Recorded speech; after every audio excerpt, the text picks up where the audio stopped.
The Indianapolis 500 is one of the world's most prestigious races, and in 1994 the Penske team won in this, the PC23. But it's not about the car, it's about the engine that was inside that makes this such a fantastic story. It was powered by an Ilma-designed 3.4 litre twin-turbo V8 engine. But there was something very special about it, a loophole that Penske was able to take advantage of to try and win that race. They called it the Beast, but just what was so special about it?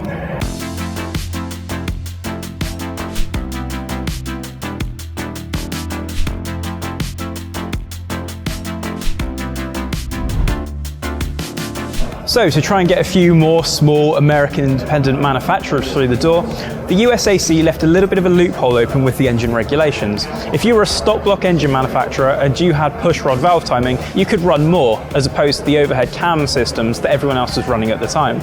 And that's something that Penske knew about. And so in late 1993, Penske went to Ilma in the UK to try and push that engine through. They convinced the company that a push rod engine was worth having with all the extra boost pressure and got some funding from Mercedes to go and put it all together. And so when the engine was being designed, a number of detailed designs were looked at to try and keep as much friction out of that engine as possible and to benefit from all of that torque from the extra turbo boost pressure. The push rods were made quite a lot shorter than they would conventionally be. A number of detailed designs, such as looking into the bearings to try and draw that friction out, were put into place. And of course, Penske had to make sure that nobody else knew about it, turning their own truck warehouse into a secret engine shop. A team was hired to work in complete secrecy by candlelight. The employees started their days as the people in the truck warehouse had finished their day shifts. Even many of Penske's regular employees had absolutely no idea what was going on. And more incredibly, this was all done in correspondence with Ilma in the UK, which manufactured the parts. When flying those parts out to the US, they had to buy seats on Concords to bring them over as quickly as possible. Eventually, as the production of the engines began to accelerate, the team unveiled the secret Mercedes project to all of its team members, and from there on it was all hands on deck to get the engines built for Indianapolis.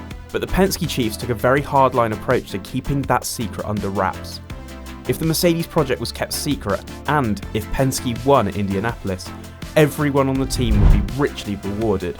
But if it was banned beforehand, the threat of slashed paychecks was mooted. Clearly, enough incentive for the team to stay quiet. But the problem was the engine was very, very unreliable at the start. They could barely get double-figure laps on board when it first went testing. Eventually, Penske and Mercedes was able to get up to the 500-mile mark in testing in Michigan, and so it was set for the Indy 500, where it showed its absolutely searing pace. And in qualifying for the Indy 500, Alonso Jr. was the only driver in the field to break the 228 miles an hour lap barrier, taking pole position, beating Raul Boesel and teammate Emerson Fittipaldi. But it was Unser that won. Even though he was behind Fittipaldi in the race, Fittipaldi crashed into the wall. It was Alonso Jr.'s day, and he took it with both hands. And so after that crushing display in the Indy 500, the engine in the back of this car, the Mercedes-Benz 500i, was banned. It was too good for everybody, and Mercedes knew it, but they also crucially knew that it would get banned after the race anyway. But it was such a display of dominance, such a display of using the rules to your advantage, to go all out for the prestige of winning the Indy 500, but it would never do so again.